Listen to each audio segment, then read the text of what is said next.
we'll get our first guest on because he's somebody who was there for pretty much all those stages. He played alongside you, he played under you, he played against you, and he sat alongside you for so many years as well on the panel on our television. Liam Brady, good evening. Good evening, Nathan, and happy birthday, John. Thank you, Liam. Liam, I know we were talking yesterday and you were trying to figure out when was the first time you'd played against John and when the first time you met John was. Did you figure it out in the end? I did, with your help. Yeah, I was convinced that when I played against Leeds, I was just a week shy of my 18th birthday in 1974. So it was February 1974, and we played Leeds. And I was in the Arsenal team, and I was convinced that John played against me that day. But at 80 years of age, he's got a better memory than me. He wasn't playing, actually. But we played against a very good Leeds team. And I was hoping to impress because, you know, I knew John was the player manager of the Irish team. And I hadn't played that many games for Arsenal, probably a handful. And, you know, I wanted to make my mark and you know, get into his head so I could get into the Irish squad. And he actually watched the game and came on the team bus, the Arsenal team bus at the end of it. We were in the car park and he just came on the team bus and he came and shook my hand and he said, "I'll be in touch." And although we got beat by a very, very, very good Leeds side that day, 3-1, I went home a happy man. At that stage in John's career, as you say, he has the influence as Ireland manager, but he's also at the peak of his powers. He's still involved with a Leeds team that have just won the league. What's it like? Is he an intimidating figure, or is he very keen to impress the young guy coming through in Irish football? I don't really understand your question, Nathan. What was he like back then, the first time you met him? Well, the first time I met him was like for 2 minutes. He just came on the couch and shook my hand and he said I'd be in touch. And then I got to know him in August of '74. We had a training get together. He organised at Bisham Abbey. You know, one of the innovative things he did when he was Irish manager. And he picked, I don't know, maybe 20, 24 players in a get-together to get to know them, for them to get to know him. And we had a big game against Russia coming up in October. And he wanted to have some kind of preparation for that. And I got to know him then, and he was manager, but he was also the player. And he had a great sense of humour, and all the players were very comfortable at Bisham Abbey that time, and we were preparing really for the first game in the Euro Championships against the Soviet Union. I did my training, whatever. The squad was picked for the match against the Soviet Union, and I was in the squad. I didn't know I was going to be playing, but I was in the squad, which was a huge thrill for me and my family. Actually, if I can go back, I first saw John playing in 1964 when my brother Ray played with him, and they beat Austria in a big European match at Dalymount Park. John was in the same team as my brother Ray, and that was 1964. So here I was 10 years later in 1974. Wow. In the squad, and then learned from John that I was going to be playing, I was going to start the game. And you can imagine how excited and thrilled and proud I was. And what an incredible day it was on your debut against Russia. John, you've spoken about Liam and seeing him as a young player and what a beautiful player he developed into. You obviously spotted the talent there at a very young age when you were able to throw him into such a big game as a teenager. But to be quite honest, the blind man could spot Liam's talent. There was no credit to me. I saw him playing in the match that I couldn't play in at Leeds. I think he's only 18. But when you see a player like Liam and the vitality that the ability that he had, didn't need any spotting. In fact, from that match, we were going after that to South America in the South American tour. and I wanted to take Liam with us. And Bertie Mee, who was the manager, didn't tell Liam that I wanted him to take him to South America, so he didn't make the trip. The next match we played after that was against the Soviet Union, and I had no hesitation whatsoever in picking Liam. You know, he was just brilliant. And the first match I saw him playing, he was only 18 at Leeds. I wasn't playing in the match. I did play him in the start of the next season when Jimmy Armfield was there at Leeds, and I played against him for the first time, and he was a bit precocious. I remember on the pitch saying, "Come on, we've got a bit of, we'll beat these all lot." Actually, they didn't, but he mightn't remember that. He mightn't want to remember. Do you remember that, Liam? Yeah, I think we were having a good spell, and I said they're not all that, this team. They didn't win the league that year, but they got to the European Cup fine. They did all right. Were they? Giles, Bremner, Gray, Lorimer, Clark, Jones. I can name them all. But we won on the day, but Jimmy Armfield had come to the lead, Don had left at that stage, so we weren't quite the Leeds team of old. But Liam was brilliant. Liam was a natural player. What you would call, and it sounds a bit odd, a beautiful player. He was a beautiful player. He could get on the ball, he could control it.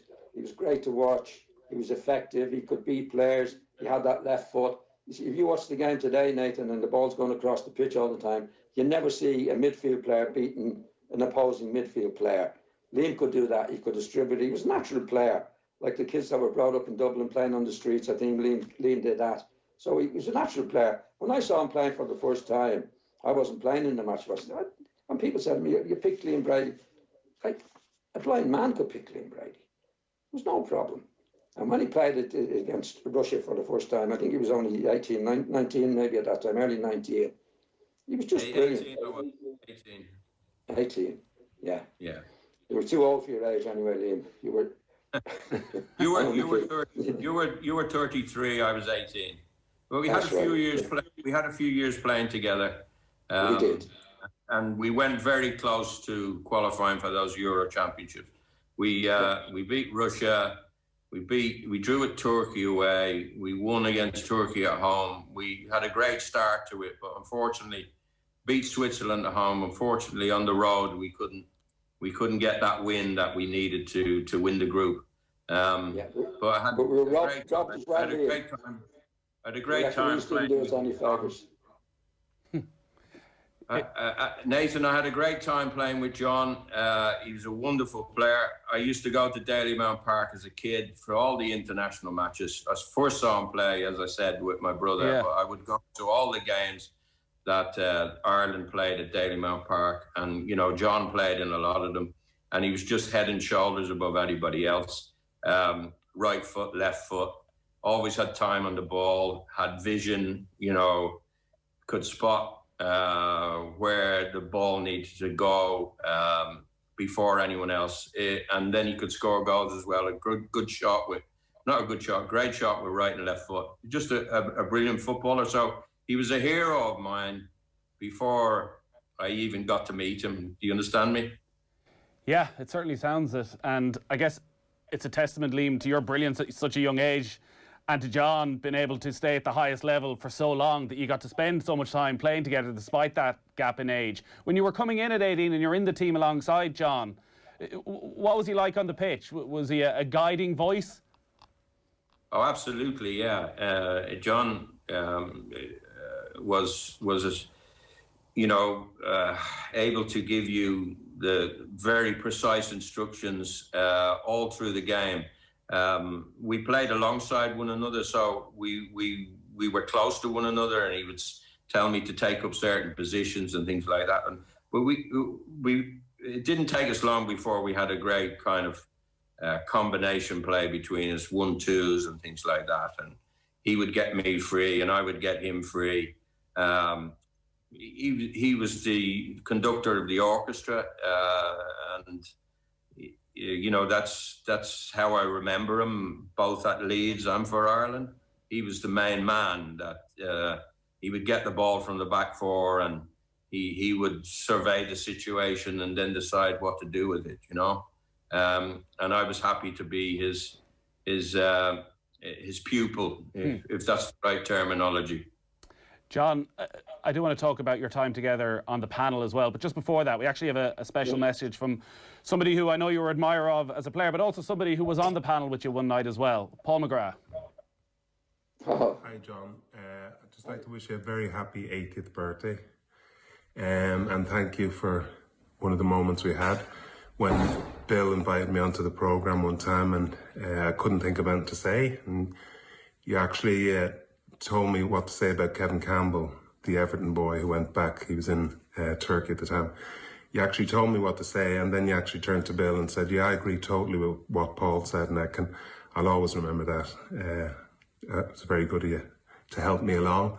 Never made a career in television anyway, but it was great seeing you on TV, and as an Irish player growing up, you were immense. So happy 80th. Take care, pal. Yeah, that's Paul McGrath there, John. Thanks very much, Paul. I have to say, Nathan, both Liam and Paul were heroes of mine as well. Despite I never played with Paul. One of the things I regret. But Liam was just a wonderful player, and to watch Paul and meet him over the years, a humble individual who was extraordinary in what he did in football, was amazing. I'm delighted to have met and been friends with both of them. Nathan, can I say something? Go on, Liam. Yeah, well, John, unfortunately, gave up the Irish team, and he went off to Vancouver, and it's just a huge regret of mine that he wasn't around when so many good players like Paul McGrath, like Kevin Moran, like Chris Hughton, like John Aldridge, like Ray Houghton came along. You know, I think if he had been manager then, he would have really taken us a long, long way. I think management for John was not quite what he wanted. It wasn't what fulfilled his life. There was too many things, too many aspects of management that he didn't like. Maybe dealing with the media, maybe getting on with his bosses or his selectors or directors or whatever you want to call them. I think he found that difficult, but he was a great loss for me to management. I think John could have managed any of the top clubs in England and done marvellous things. He was really, really. When I'm asked who was the best manager you played under, I say Giles and Trapattoni, and I'm honest about that. But there was things that John couldn't get to like as when he was a manager, and I understand his choices completely. But I think football was at a loss when John gave up management. Do you have any regrets about that, John? As Liam said, there was any amount of other factors involved with managing the Ireland team, but when you look at those players that came through, and many of whom went on to be so successful in Jack's team, is there any part of you that wishes you stuck at it? I don't have any regrets about it, Nathan, I must say, but I often wondered, well, what could I do with the players that became available to Ireland? But you can only do the job that you're doing at the time that you're doing it. Like when I look back on my time, when I came into management in the Irish team, because there was nobody else doing the job. I was still at Leeds. I was only 33 years of age, and the FAI were skint financially, and had a bad time. I think we'd only won 3 matches in 5 years before that time. Would I take it over? I wasn't. There was no money involved in it at all, and I did what I did. I think I raised the standards. But by the time I got to a certain stage, after 7 years, I must say that the public then turned on me in certain ways. You know, I remember my good lady saying, "Look, you did what you wanted to do for the sake of the supporters and what they're doing, and now they're not happy with what you're doing." So I said, yeah, I agree with that, so I'm going to finish. But when I took over the job, and see, eating bread is soon forgotten, Nathan, we hadn't won, won 3 matches in 5 years. And by the time I finished, we'd had maybe three or four attempts at qualifying. And the attitude was, well, what's Giles going to do? He's had 3 or 4 goes at it, and he hasn't done it yet. But we never looked like doing it. And as Liam said, and when I finished, and see, the rules changed. You know, the rules of players qualifying for Ireland changed in a big way when I finished, and when Big Jack took over. You know, like it was likes of Ray Houghton, for example, and lots of other players became available to the Irish team that weren't available in my time. But I enjoyed doing what I did with the Irish team then. And there was a lot of satisfaction in it and enjoyment. And I had Liam, Damo Leary came into the team, Frank Stapleton. There was a lot of players, good players came into it at that particular time. Mark Lawrenson, yeah. We had, you know, it was we had come on. What I was pleased about when I finished, that I got into it's a lot of criticism because of the expectancy of people that we wanted to qualify. And that's what because when I played in the Irish team, there was no expectancy of qualifying. The talk used to be, we had a selection committee fight, which was a joke, and the talk used to be, oh, we're playing against England, that would be a good gauge. We'd no ambition to qualify. Yeah. And what I was pleased about that, when I left it, there was an expectation to do it, which we did eventually. Liam, just before we let you go, she's probably nearly half a century then since you first met each other, and you were such an important part of so many people's lives, even in recent years as part of the panel together. When you talk football, yourself and John, are you very much of similar mindset on how the game should be played and the rights and wrongs of football?